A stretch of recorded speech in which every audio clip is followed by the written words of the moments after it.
Hello बच्चों, मैं आपका यार सर कीस्टोन कोचिंग सेंटर का डायरेक्टर। आज हम लोग इकोलॉजी में पढ़ेंगे कन्फर्मर, रेगुलेटर और पार्शियल रेगुलेटर का ग्राफ पढ़ेंगे। बच्चों आपको पता होना चाहिए, रेगुलेटर्स हम लोग उन ऑर्गेनिजम्स को बोल रहे थे जो एक्सटर्नल टेम्परेचर कुछ भी हो लेकिन अपना अंदर का टेम्परेचर को रेगुलेट करके उतना ही रख रहा था।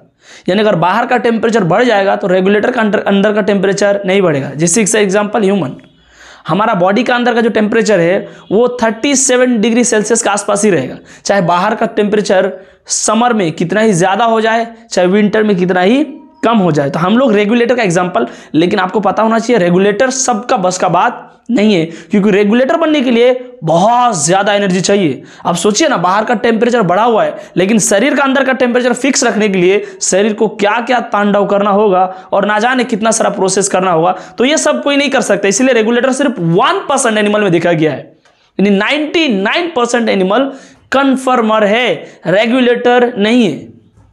ना ही कोई प्लांट 100% प्लांट कन्फर्मर है, यानी एक भी प्लांट रेगुलेटर नहीं है। तो हम लोग सोचिए, बाहर का टेम्परेचर से या फिर बाहर का सॉल्ट कंसंट्रेशन से अपना अंदर प्रभाव ना आना, ये बड़ी बात है। मानिए टेम्परेचर बहुत कम हो गया फिर भी हमारे अंदर का टेम्परेचर 37 डिग्री सेल्सियस रहता है। चलिए हम लोग इसको समझते हैं ग्राफ से। और हाँ, वीडियो के स्टार्ट करने से पहले सबसे पहले आप लोग इसको लाइक कीजिए, चैनल को सब्सक्राइब कीजिए और हाँ शेयर कीजिए। चलिए स्टार्ट करते बच्चों। यहां पर दिया हुआ है इंटरनल बॉडी टेम्परेचर और एक्सटर्नल टेम्परेचर। बच्चों ध्यान रहे, ग्राफ और आप समझने से पहले आपको ग्राफ को अच्छे से खाली इसे ये नहीं देखना लकीर खींचा हुआ ये सब क्या है। अब ग्राफ को अगर एक बार आप एनालाइज करना सीख गए तो सब ग्राफ आपका सही रहेगा और माइंड में जो है क्वेश्चन रहेगा भी तो आपका सॉल्व हो जाएगा, क्वेश्चन गलत नहीं होता है। चलिए देखते हैं, ये इंटरनल बॉडी टेम्परेचर है, यानी इसका मतलब क्या? इसका मतलब ये है, अगर मैं जब भी यहां अगर मैं टेम्परेचर की बात करूं, इंटरनल बॉडी टेम्परेचर मतलब मैं जब भी ऊपर की तरफ उंगली ले जाऊंगा, आपको ध्यान रखना है बॉडी टेम्परेचर बढ़ रहा है। अगर मैं बोलूं, सुनिए मेरा आपसे सवाल है, यहां का बॉडी टेम्परेचर ज्यादा है या यहां पर? यहां पर, क्योंकि सर ये ज्यादा ऊंचाई है तो ऊंचाई दिखाता है बॉडी टेम्परेचर को। ध्यान रहे, ऊंचाई, ग्राफ का ऊंचाई दिखा रहा है बॉडी का टेम्परेचर को, और इधर जो आप आ रहे हैं ये दिखा रहा है एक्सटर्नल टेम्परेचर को। यानी अगर मैं आपसे पूछूं यहां पर एक्सटर्नल टेम्परेचर ज्यादा है या यहां ज्यादा है, यहां और ज्यादा है, इधर और ज्यादा होगा, इधर और ज्यादा होगा, यानी ये जो दिखा रहा है एक्सटर्नल टेम्परेचर को और ये दिखा रहा है बॉडी का अंदर का टेम्परेचर को। अब देखिए हम लोग ग्राफ बनाते हैं। बच्चों ध्यान रहे, कन्फर्मर क्या हो रहा है सर? ग्राफ को समझते हैं। वैसे तो बायोलॉजी में बच्चा ग्राफ नहीं समझता है, बोलो सर ये फिजिक्स का पार्ट है, लेकिन आपको समझना चाहिए। देखिए मैं आपको समझा रहा हूं कन्फर्मर। बच्चा एक चीज आप ध्यान रहे, मैं अगर इस पॉइंट में बात करूं, यहां देखिए मैं एक पॉइंट बनाया कन्फर्मर के ऊपर, यहां पर इंटरनल बॉडी टेम्परेचर कितना? इतना। एक्सटर्नल बॉडी टेम्परेचर इतना, यानी इस पॉइंट में इस ऑर्गेनिज्म का जो टेम्परेचर है वो इंटरनल बॉडी टेम्परेचर इतना है, एक्सटर्नल इतना है, तो ऑर्गेनिज्म का इतना। अगर मैं इस पॉइंट का बात करूं यहां, अब देख पा रहे होंगे यहां पर मैंने क्या किया, यहां गया तो यहां पर अगर मैं इंटरनल बॉडी टेम्परेचर की बात करूं तो इतना, एक्सटर्नल टेम्परेचर की बात करूं तो इतना। मतलब एक्सटर्नल और इंटरनल जब ये बढ़ रहा है तो ये बढ़ रहा है, ये बढ़ रहा है तो ये बढ़ रहा है, नीचे आ रहे हैं। देखिए हमने इस पॉइंट में देखा कि इंटरनल बॉडी टेम्परेचर बढ़ गया क्योंकि यहां से यहां गया तो एक्सटर्नल भी बढ़ गया, यहां से यहां चला गया। मैं इस पॉइंट का बात करूं, फिर इंटरनल यहां से यहां बढ़ गया तो फिर एक्सटर्नल भी यहां से यहां बढ़ गया। क्या बोल रहा हूं मैं ये बोल रहा हूं कन्फर्मर का टेम्परेचर बाहर का टेम्परेचर से डायरेक्टली प्रोपोर्शनल टू है। यानी अगर मैं इंटरनल बॉडी टेम्परेचर बढ़ाता हूं तो एक्सटर्नल बढ़ता है, एक्सटर्नल बढ़ाता हूं तो इंटरनल बढ़ जाता है। वैसे तो इंटरनल से नहीं एक्सटर्नल से रिलेट कीजिए कि एक्सटर्नल बॉडी टेम्परेचर अगर हम बढ़ा दिए, यहां से मानिए अगर मैं इसका कन्फर्मर की बात करूं, यहां अगर मैं बात करूं, यहां से अगर ग्राफ लेकर आप यहां जाते हैं तो फिर यहां आपका इंटरनल बॉडी टेम्परेचर भी बढ़ गया। तो आपको ध्यान रखना है कि कन्फर्मर्स, याद कर लीजिए, कन्फर्म है बाहर का टेम्परेचर बदलेगा तो अंदर का भी टेम्परेचर बदलेगा। चलिए ये तो हम समझ गए कि ये दिखा रहा है, आप हर पॉइंट में देख रहे हैं। इस पॉइंट का अगर मैं बात करूं, इंटरनल इतना, एक्सटर्नल इतना, और आगे जाऊंगा एक्सटर्नल बढ़ेगा, इंटरनल बढ़ जाएगा, और आगे जाऊंगा एक्सटर्नल बढ़ जाएगा, इंटरनल भी बढ़ जाएगा। तो इंटरनल और एक्सटर्नल साथ साथ चलता है, किसका? कन्फर्मर्स का। चलिए अब अगर मैं आपसे बोलूं रेगुलेटर का बात, किसका बच्चों? रेगुलेटर। रेगुलेटर से आपको समझ रहा है वो रेगुलेट करता है, क्या करता है? रेगुलेट करता है, यानी एनर्जी खर्चा करके अपने अंदर का टेम्परेचर को उतना ही रेगुलेट करके रखेगा। जैसे अगर मैं बात करूं, यह देखिए रेगुलेटर का ग्राफ, यह रेगुलेटर का ग्राफ है, ग्राफ को समझते हैं। सर ये रेगुलेटर का ग्राफ क्या बता रहा है? देखिए मैं आपसे बात कर रहा हूं, ऊंचाई दिखा रहा है इंटरनल टेम्परेचर को, ऊंचाई क्या दिखा रहा है? अब देखिए हर पॉइंट में ऊंचाई बराबर है। सर मतलब क्या बोल रहे हैं आप? यहां पर भी देखिए उतना ही ऊंचाई है, यहां पर भी उतना ही ऊंचाई है, यहां पर भी उतना ही ऊंचाई है। मतलब आपका इंटरनल बॉडी टेम्परेचर फिक्स है, एक्सटर्नल कितना भी बढ़ा जाए। मैं देखिए ध्यान समझिए, इस पॉइंट का बात कीजिए, यहां पर इंटरनल बॉडी टेम्परेचर इतना ही है क्योंकि हाइट इतना ही है यहां भी, बट एक्सटर्नल बॉडी टेम्परेचर यहां पर इतना हो गया। नहीं समझ रहा? मैं फिर इस पॉइंट का बात करूं, अभी भी हाइट उतना ही है लेकिन एक्सटर्नल बॉडी टेम्परेचर ये इतना हो गया, यानी एक्सटर्नल बॉडी टेम्परेचर बढ़ तो रहा है लेकिन इंटरनल बॉडी टेम्परेचर नहीं बढ़ रहा है। किसका? रेगुलेटर का। उसी प्रकार इंटरनल बॉडी टेम्परेचर नहीं घटेगा अगर एक्सटर्नल बॉडी टेम्परेचर घटेगा। रेगुलेटर क्या करता है? रेगुलेटर बॉडी टेम्परेचर को फिक्स रखता है लेकिन कन्फर्मर फिक्स नहीं रख पाता है। चलिए अब पार्शियल रेगुलेटर, देखिए ये लोग पहले कन्फर्मर भी था, देखिए कन्फर्मर था, कन्फर्मर यानी बॉडी के हिसाब से अपना टेम्परेचर बदल। फिर क्या हुआ? ये लोग अपना कड़ा मेहनत करके एडाप्टेशन करके ये लोग अपने आप को रेगुलेटर बनाने का कोशिश किया, तो हम लोग बोलेंगे पार्शियल रेगुलेटर। क्योंकि ये पहले कन्फर्मर था, फुल कन्फर्मर, अभी ये धीरे धीरे रेगुलेटर बन रहा है। कुछ ऐसा भी ऑर्गेनिज्म है, शुरू में चेंज नहीं, शुरू में बाहर और अंदर चेंज हो रहा था, कुछ ऐसा दिमाग लगाया, धीरे धीरे स्टेबलाइज किया खुद को और वो रेगुलेटर का कैटेगरी में आ गया। ऐसे बोलते हैं पार्शियल रेगुलेटर। तो फिर ध्यान रहे, आपको ये सवाल जरूर आएगा एग्जाम में, और ये जो मैं दिखा रहा हूं ना, ये सिर्फ लकीर खींचा हुआ रहेगा आपके पास ये कुछ लिखा हुआ नहीं रहेगा। तो आपको ध्यान रखना है, जो बाहर के हिसाब से अपना अंदर का टेम्परेचर बदल रहा है वो कन्फर्मर है, जो नहीं बदल रहा है बहुत चालाक है, एनर्जी खर्चा कर पा रहा है, वो रेगुलेटर है, और जो बदलते बदलते एक टाइम बाद रेगुलेटर बन गया वो पार्शियल रेगुलेटर है। चलिए कुछ बातें हैं इन्हीं के बारे में जो मैं ऑलरेडी बोल चुका हूं, फिर भी यहां लिखा हुआ है, इसको देखिए। Regulator internal body temperature constant, regulator internal body temperature constant, हर जगह constant, even with varying external body temperature. External temperature बढ़ने से भी या फिर वेरी करने से भी, कम बेसी होने से भी इनका टेम्परेचर, लेकिन अप टू ए लिमिट। ध्यान रहे, हर चीज का लिमिट होता है, हर चीज का लिमिट होता है। ऐसा नहीं कि बाहर का टेम्परेचर 1,00,000 डिग्री सेल्सियस कर दिया फिर भी इंसान का टेम्परेचर नहीं बढ़ेगा, फिर इंसान ही नहीं रहेगा, एक लिमिट तक। कन्फर्मर का बात कर रहे हैं, ये कन्फर्मर कन्फर्म है, बदलेगा। Conformer internal body temperature directly proportional to external body temperature. Conformer का केस में क्या है? इंटरनल बॉडी टेम्परेचर, एक्सटर्नल बढ़ गया, इंटरनल बढ़ गया, तो कन्फर्मर जो होना वो आसान बात है, लेकिन रेगुलेटर होना मुश्किल बात है क्योंकि बहुत ज्यादा खर्चा चाहिए। अभी मैं एग्जांपल बताऊंगा कैसे करते हैं। Partial regulator, first they were conformer after the adaptation. Conformer देखिए, पार्शियल रेगुलेटर पहले कन्फर्मर था, बाद में रेगुलेटर बन गया। मैक्सिमम चांसेस ऑफ डिजीज, अब देखिए ये एक बात है कि 3 प्रकार का आपके पास ऑर्गेनिज्म हो गया। रेगुलेटर जो बाहर के हिसाब से अंदर का चेंज नहीं होने दे रहा है, कन्फर्मर बाहर चेंज अंदर change, body temperature change, partial regulator. तीनों में से सबसे ज्यादा डिजीज होने का चांस किसको है? समझ रहे आप? तीनों में से सबसे ज्यादा बीमारी होने का चांस किसको है? अब बोलिए। आपको लग रहा होगा कि सर रेगुलेटर तो नहीं होगा क्योंकि रेगुलेटर सबसे एडवांस है, लेकिन आप गलत है, सबसे ज्यादा बीमारी रेगुलेटर का होगा। सर क्या बोल दिया? हाँ, क्योंकि देखिए अगर मेरा बॉडी का अंदर टेम्परेचर 37 डिग्री सेल्सियस है, गर्मी हो, ठंड हो, बरसात हो, पतझड़ हो, टेम्परेचर यही रहेगा अंदर का, क्योंकि हम लोग रेगुलेटर है, हमारा टेम्परेचर बाहर के बदलेगा नहीं। तो कोई भी पैथोजन अगर हमारे अंदर ग्रोथ करना एक बार सीख गया तो उसको और जिंदगी भर दिक्कत नहीं होगा, क्योंकि बॉडी का टेम्परेचर फिक्स है, उसी टेम्परेचर में वो भी रहना सीख लेगा। लेकिन मानिए कन्फर्मर के केस में कोई अंदर बैक्टीरिया गया, बैक्टीरिया 37 में था, गर्मी और बढ़ गया, 54 हो गया, इधर भी 54 हो गया, बैक्टीरिया खत्म, टाटा बाय बाय। तो रेगुलेटर्स को डिजीज होने का मैक्सिमम चांसेस है क्योंकि इसके अंदर बॉडी का टेम्परेचर फिक्स है, और बॉडी का टेम्परेचर फिक्स है तो कोई भी पैथोजन ग्रोथ करना चाहेगा और ग्रोथ कर लेगा एक बार तो फिर वो उसी टेम्परेचर माहौल में ढल जाएगा। लेकिन कन्फर्मर का केस में नहीं हुआ क्योंकि उसका बॉडी टेम्परेचर तो बाहर के सब बार बार बदल रहा है, तो कोई भी अंदर से अच्छे से ग्रोथ नहीं कर पाएगा। ये पॉइंट आपको ध्यान रखना है। अब देखिए एडेप्टेशन फॉर रेगुलेटर। अच्छा, हम लोग ऐसा कैसे कर पा रहे हैं? हम लोग जो बोल रहे हैं कि बाहर का टेम्परेचर बदल रहा है लेकिन हम लोग अपना अंदर टेम्परेचर बदलने नहीं दे रहे हैं, तो ये हम लोग कैसे कर पा रहे हैं? आपको मैं कुछ एग्जांपल बताऊं। बच्चों यहां ध्यान रहे, ये एक ह्यूमन है, कोई नहीं बोलेगा सर ये एक तो ब्रैकेट है अच्छी बात है, ये रेक्टेंगल है, अच्छी बात है, आपको मानना क्या ह्यूमन है। फिजिक्स में बहुत सारा चीज मानते हैं, मैथमेटिक्स में मानते हैं। तो चलिए, एक इंसान है, इंसान का अंदर का टेम्परेचर 37 डिग्री सेल्सियस, आपको पता होना चाहिए। समर में, समर मतलब आपको जानते हैं गर्मी। अच्छा, गर्मी में एक्सटर्नल बॉडी टेम्परेचर हाई रहेगा, गर्मी में बाहर का टेम्परेचर हाई है, अंदर का टेम्परेचर कम है। तो नेचुरली आपको पता है कॉन्सेंट्रेशन ग्रेडियंट के अकॉर्डिंग हर चीज हाई कंसंट्रेशन से लो कंसंट्रेशन फ्लो करता है, यानी टेम्परेचर भी, हीट भी। अगर मैं बात करूं गर्मी में बाहर ज्यादा हीट है, अंदर कम हीट है, तो बाहर का हीट अंदर जाएगा। नहीं आ रहा समझ में? गर्मी में बाहर हीट ज्यादा है, तो हीट ट्रेवल करके अंदर गया तो हीट तो बढ़ जाना चाहिए।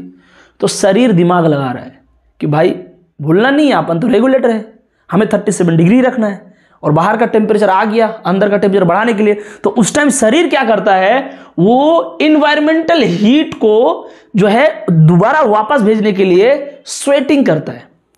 स्वेटिंग मतलब पसीना निकलेगा तो शरीर में हीट का क्या होगा, बाहर से जो हीट आया था पसीना के साथ अंदर का वाटर को बोला ये सब हीट लेकर तू गायब हो जाओ, तो अंदर का वाटर अंदर का गर्मी को लेके निकल रहा है। यानी बाहर से टेम्परेचर जा रहा है शरीर में, लेकिन शरीर भी तो चालाक है, वो क्या कर रहा है, इंटरनल हीट को स्वेटिंग के द्वारा निकाल देता है। 37 रह गया, आ रहा है भाई, बाहर गर्मी ज्यादा गया, ये निकाल दिया, रह गया। अब ठंडा में क्या करेगा, ये ठंड हो गया भाई। ठंड में तो क्या हो गया, उल्टा ही हो गया। ठंड में क्या हो गया, बाहर का तापमान कम, शरीर का तापमान ज्यादा, यानी शरीर ज्यादा गर्म, बाहर ठंडा, तो ऑटोमेटिक गर्मी निकलेगा शरीर से। ये नेचर का रूल है, हाई से लो की तरफ। तो यहां से गर्मी निकल रहा है भाई, ये बोल रहे तो दिक्कत हो जाएगा। अगर हीट लॉस होते रहा तो शरीर में तो 37 डिग्री फिक्स नहीं रहेगा, तो क्या किया जाए, हीट को वापस लाना होगा। तो वापस लाने के लिए क्या करेगा, इनटेक करने के लिए शरीर को एक्सरसाइज करवाएगा। सर एक्सरसाइज करने से क्या होगा, अगर आप देखे होंगे साइकिल वगैरह अगर आप चलाते हैं, राइडिंग करते हैं, कुछ करते हैं या फिर एक्सरसाइज करते हैं, फिजिकल एक्सरसाइज, उसमें क्या होता है, आपके अंदर हीट जनरेट होता है। यानी अगर आप ऐसे ऐसे करते रहें तो आपका शरीर में मस्कुलर वर्क होगा और आपका शरीर के अंदर हीट जनरेट होगा ज़्यादा से ज़्यादा। तो ये क्या करता है, जैसे हीट लॉस हो रहा है तो ये हीट इनटेक करता है बाय शिवरिंग, यानी शरीर को कपाएगा, शरीर का कंपन करेगा और शरीर को फिजिकल एक्सरसाइज करने में मजबूर करेगा, ताकि शरीर जितना ज़्यादा एक्सरसाइज करेगा उतना ज़्यादा शरीर के अंदर हीट बढ़ेगा। तो बच्चों मैं आपको बता रहा हूं, ये है आपका रेगुलेटर का एग्जांपल। रेगुलेटर क्या कर रहा है, रेगुलेट कर रहा है, चेंज तो हो रहा है लेकिन ये होने नहीं दे रहा है। गर्मी में क्या किया, हीट निकाल दिया स्वेटिंग करके। ठंडा में क्या किया, वो हीट को इनटेक कर लिया, माने इनटेक तो नहीं किया, शरीर के अंदर ही हीट को जनरेट कर लिया, शरीर के अंदर खुद हीट को बना लिया ताकि 37 डिग्री सेल्सियस फिक्स रहे। तो विंटर में external body temperature less than रहता है और यहाँ हाई रहता है, और रेगुलेटर ऐसे करके। अब देखिए पॉइंट क्या है, thermoregulation is energetically expensive process. आप देख ही रहे हैं, क्या थर्मोरेगुलेशन करना आसान बात है, नहीं, मुश्किल काम है। अब सोचिए अगर हमारा शरीर जब कांपता है, शिवरिंग करता है, तो शरीर को कितना ज्यादा एनर्जी चाहिए, एटीपी चाहिए। यानी इधर काम तो हो रहा है, टेम्परेचर का काम अच्छा हो रहा है, कोई बात नहीं, हम मान रहे हैं, लेकिन शरीर में कितना ज्यादा एटीपी खर्चा हो रहा है। या फिर अगर मैं बात करूं स्वेटिंग करना, स्वेटिंग, इतना ज्यादा स्वेटिंग करना, शरीर से हीट को निकालना, इसमें भी बहुत ज्यादा एनर्जी चाहिए। तो भाई महंगा चीज हर कोई नहीं कर सकता है। यानी मैं अगर बोलूं क्या हर एक ऑर्गेनिज्म ऐसा काम कर लेगा, नहीं भाई, 99% एनिमल नहीं कर पा रहा है और 100% एनिमल ही नहीं कर पा रहा है। सॉरी, 99% एनिमल, 100% प्लांट नहीं कर पा रहा है। ये मानिए एनिमल है और ये प्लांट है, सिर्फ 1% एनिमल है इस दुनिया में जो इस काम को कर पा रहा है। वैसे तो मैं एग्जांपल लिया हूं सिर्फ टेम्परेचर का, लेकिन इसके साथ एक और चीज आ सकता है, वो है ऑस्मो रेगुलेशन। यानी यही एज इट इज आप फिक्स कर दिए सॉल्ट का कंसंट्रेशन के साथ। नहीं मानिए बाहर का सॉल्ट कंसंट्रेशन हाई है तो भी बॉडी मैनेज कर लेता है, बाहर का सॉल्ट कंसंट्रेशन ज़्यादा फिर बॉडी मैनेज कर लेता है। तो बच्चों ध्यान रहे ये बहुत ही एक्सपेंसिव प्रोसेस है, यानी खर्चीला तरीका है, बहुत खर्चा करना पड़ेगा शरीर को और सारा बॉडी यानी हर एक ऑर्गेनिज्म ये काम नहीं कर सकता है। 99% एनिमल असहमत है यानी नहीं कर सकता है और 100% प्लांट ये काम नहीं कर सकता है, यानी सिर्फ 1% ऑर्गेनिज्म ही, ओनली 1% ऑर्गेनिज्म ये काम कर सकता है। और उसमें भी हम लोग बहुत खुशनसीब है कि उस 1% में हम लोग आ रहे हैं कि हमारे अंदर का टेम्परेचर फिक्स रहता है, यानी हम लोग क्या है रेगुलेटर है। तो बच्चों ध्यान रहे रेगुलेटर का, कन्फर्मर का, पार्शियल रेगुलेटर का सवाल आते रहता है, आपको टेंशन नहीं लेना है, मैं तो बहुत ज़्यादा बता दिया हूं। इतना ध्यान रखना है रेगुलेटर बाहर के हिसाब से चेंज होने नहीं देगा, कन्फर्मर बाहर चेंज अंदर चेंज, पार्शियल रेगुलेटर कन्फर्मर था रेगुलेटर होने का कोशिश किया है, रेगुलेटर बन गया है। और बात बाकी ये ग्राफ्स ये सारा चीज़ ये वैसे तो आपका हिस्सा नहीं है, बट मैं ये इसीलिए किया इतना कलाकृति ताकि आपको समझ में आए कि बॉडी जो है रेगुलेटर बनने के लिए कितना ज़्यादा एक्सपेंसिव खर्चा वाला प्रोसेस कर रहा है। ठंड में अलग तरीका, गर्मी में अलग तरीका। ठीक है बच्चों, आप लोग इसको नोट कीजिए। और अब इसी लेक्चर में मैं आपको लेक स्ट्रेटिफिकेशन के बारे में बताऊंगा। लेट स्ट्रेटिफिकेशन बोलेंगे सर आप तो पढ़ा दिए हैं, नहीं ये कुछ और होगा, एपिलेमनियन, मेटालेमनियन, ये सब में मैं कुछ चीज़ें बताऊंगा। इसके बाद नेक्स्ट लेक्चर में हम लोग पढ़ेंगे सॉइल। तो ध्यान रहे इसको अभी हम लोग यहाँ खत्म कर रहे हैं, लेकिन एक टॉपिक स्टार्ट करेंगे जो इसी लेक्चर में है। तो आप लोग सबसे पहले तो इसको नोट कर लीजिए। हाँ बच्चों आप लोग नोट कर चुके होंगे। और देखिए हम लोग ये लास्ट टॉपिक है बच्चे, ध्यान रहे किसका, टेम्परेचर का। इसके बाद क्या शुरू होने वाला है, सॉइल। टेम्परेचर बहुत दिन से चल रहा है, लेकिन 4-5 लेक्चर से टेम्परेचर हो ही रहा है। तो लेकिन ये लास्ट है तो क्यों, जब शुरुआत अच्छा हुआ है तो फिर इसको भी अच्छा करके निकालते हैं। सबसे पहले ध्यान रखिए यहाँ बोला जाता है थर्मल स्ट्रेटिफिकेशन इन लेक, यानी लेक में टेम्परेचर के कारण लेयर कैसे बनता है, टेम्परेचर के कारण लेक में, तालाब में कैसे स्ट्रेटिफिकेशन होता है, लेयर फॉर्मेशन होता है, वो हम लोग देखेंगे। चलिए बच्चों ध्यान देते हैं। यहां पर लिखा हुआ है एपिलेमनियन, मेटालेमनियन, हाइपोलेमनियन। ये क्या है, ये क्या है बच्चों, यहां पर जो है जो आपको बताया गया है यहां पर कि एपिलेमनियन मतलब ऊपर वाला लेयर, एपिलेमनियन मतलब होता है ऊपर वाला लेयर, उसके बाद जो बीच वाला लेयर मेटालेमनियन और लास्ट वाला लेयर होता है हाइपोलेमनियन। ये क्या है, कुछ नहीं है, ये तालाब का 3 हिस्सा है, ऊपर वाला हिस्सा, बीच वाला हिस्सा, लास्ट वाला हिस्सा। तो आपको यह ध्यान रखना है कि यहां पर जो है तीनों में से अगर ज्यादा बदलाव आएगा, चेंज आएगा, तो सबसे रैपिड चेंज आएगा आपका एपिलेमनियन में। आप भी जानते हैं कोई भी मानिए टेम्परेचर घटा, आसपास का बढ़ा, तो सबसे ज्यादा बदलाव यहां आएगा। भी तो नॉर्मल बात है ना भाई, हम अब क्या किए तालाब को 3 भाग कर दिए, तो सबसे ज्यादा बदलाव आएगा। मानिए टेम्परेचर घटेगा, बढ़ेगा, कुछ होगा इन्वायरमेंटल फैक्टर्स, तो सबसे ज्यादा बदलाव रैपिड चेंज इसमें आएगा, जल्दी चेंज आएगा। इसमें बोल रहा है मेटालेमनियन में ग्रेजुअल चेंज आएगा, यानी इस हिस्सा में तालाब का बीच वाला हिस्सा में जो बदलाव आएगा वो धीरे धीरे धीरे धीरे धीरे आएगा, ग्रेजुअली बदलाव होगा। और हाइपोलेमनियन में कोई बदलाव नहीं आएगा। मतलब सर क्या बोल रहे हैं सर आप, मैं ये बोल रहा हूं माने बाहर का टेम्परेचर अचानक से बहुत ज्यादा हो गया तो यहां पर बदलाव जो है जल्दी बदल जाएगा, जल्दी बढ़ जाएगा, यहां भी बढ़ जाएगा, यहां धीरे धीरे बढ़ेगा, यहां नहीं बढ़ेगा। तो यहां रैपिड चेंज, यहां ग्रेजुअल चेंज और यहां पर नो चेंज। अब देखिए हम क्या कर रहे हैं, मानिए हम लोग समर सीजन में, समर जानते हैं आप, गर्मी में अगर मैं देखूं तो जो लेक है वो कुछ इस प्रकार से रहेगा। लेक इस प्रकार से रहेगा, मतलब ऊपर का टेम्परेचर हाई है 10 डिग्री सेल्सियस है मानिए, मेटा में जो है, और यहां पर लास्ट लेयर में कम है। और मेटा में हम लोग नहीं बोल सकते क्योंकि मेटा में मानिए चेंज होते रहता है।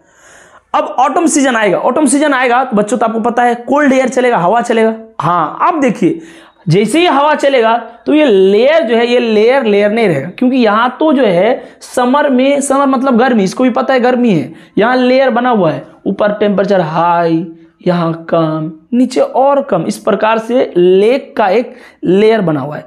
अब जैसे ही ऑटम आया तो हवा का झोंक चलेगा, और हवा का झोंक चलेगा, ये सारा का सारा मिक्सअप हो जाएगा। यानी ये जो तांडव करके रखा था अलग अलग, ये सब इधर उधर मिक्सर मशीन के जैसा पूरा तालाब जो है इसे एकदम ऐसे हो जाएगा। ऑक्सीजन भी मिक्स होगा एयर में, क्योंकि हवा आ रहा है, बार बार पानी को उलट रहा है, पलट रहा है, घूम रहा है, फिर रहा है, ऐसे ऐसे टर्नओवर हो रहा है।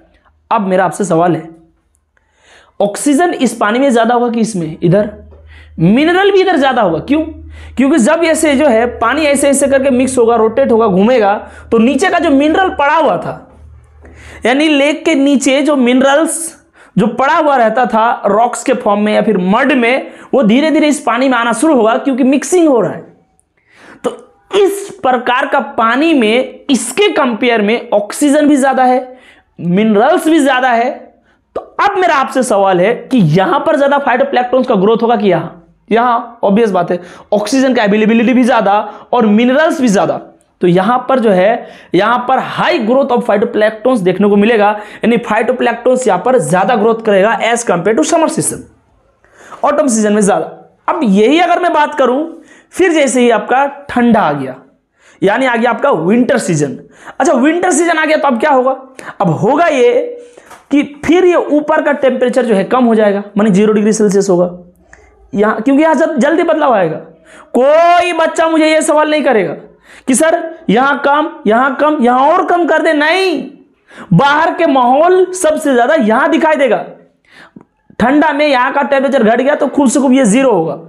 यहां उतना ज्यादा चेंज मानी आएगा ही नहीं। नीचे क्यों चेंज आएगा यार? क्या यहां का प्रभाव, एनवायरमेंट का प्रभाव यहां आएगा? नहीं, लास्ट नीचे वहां का असर नहीं दिखेगा। ठंडा हो चाहे गर्मी हो, यह उतना ही रहेगा। बीच में थोड़ा थोड़ा चेंज होगा, ग्रेजुअल चेंज होगा, लेकिन ऊपर का चेंज जो है बहुत, बाहर कम, यहां बहुत कम हो जाएगा, यहां भी कम हो जाएगा। विंटर में देखिए फिर सब शांत हो गया, फिर लेयर बन गया, फिर कुछ इस प्रकार से हो गया। गर्मी में, ठंडा में इस प्रकार से लेयर हो गया। फिर जब आएगा स्प्रिंग सीजन में आएगा आपका, क्योंकि गर्मी पड़ने वाला है, गर्म हवा जैसे इधर मारेगा ऊपर से, फिर ये यहां पर मिक्सिंग होना शुरू हो जाएगा और मिक्स होते यहां जो लेयर फॉर्मेशन था ये खत्म, यानी स्ट्रेटिफिकेशन नहीं रहेगा, हवा भी मिक्सअप होगा, यहां पर भी ऑक्सीजन और मिनरल ज्यादा से ज्यादा होगा। High growth of phytoplanktons. Question ये है कि हाई ग्रोथ ऑफ फाइटोप्लैंक्टन्स कहां देखने को मिला? ऑटम में और स्प्रिंग में। क्यों? क्योंकि समर में ही लेयर बना हुआ था और विंटर में भी लेयर बना हुआ था। तो यहां पर मिनरल्स नीचे जमा हुआ था, मिनरल्स को नीचे से ऊपर जाने का समय नहीं मिला, क्योंकि ये तो अपना अपना लेयर, यहां गर्मी में गर्मी दिखा रहा है, ठंडा में ठंड दिखा रहा है, लेकिन यहां और यहां मिक्सअप हो रहा है, और मिक्सअप होने के कारण मिनरल्स ऊपर जा रहा है, ऑक्सीजन भी मिक्सअप हो रहा है वाटर में, तो हाई ग्रोथ ऑफ फाइटोप्लैंक्टन्स देखने को मिलेगा। समझ रहे हैं आप? क्योंकि सबसे ज्यादा जो चेंज होता है समर में। क्यों? समर में देखिए ऊपर का टेम्परेचर हाई है तो यहां हाई हो गया, यहां उतना ही रहा, ठंडा में ऐसा रहा तो ऐसा ही हो गया। ये दोनों जो है यहां पर चेंजेस हो रहा है। अब देखिए मैं बात करूं टर्नओवर, यानी मिक्सिंग किस किस सीजन में हुआ? मिक्सिंग हुआ ऑटम में और स्प्रिंग में। स्ट्रेटिफिकेशन यानी लेयर फॉर्मेशन कहां हुआ? समर में और विंटर में। तो सवाल आपसे सब पूछा जाएगा कहां ज्यादा ग्रोथ हुआ? जब मिक्सिंग हुआ, क्योंकि मिक्सिंग हुआ तो मिनरल्स भी साथ में आ पाया और ऑक्सीजन भी मिला। स्ट्रेटिफिकेशन लेयर फॉर्मेशन समर में और विंटर में हुआ। ठीक है बच्चों, अगर आपको वीडियो अच्छा लग रहा है तो लाइक कीजिए, चैनल को सब्सक्राइब कीजिए, और हाँ, वीडियो दोस्तों को जरूर शेयर कीजिए। तब तक के लिए मस्त रहिए, खुश रहिए, और हम लोग मिलते हैं नेक्स्ट लेक्चर में एक और एबायोटिक फैक्टर जिसका नाम है सॉइल। तब तक के लिए थैंक्स।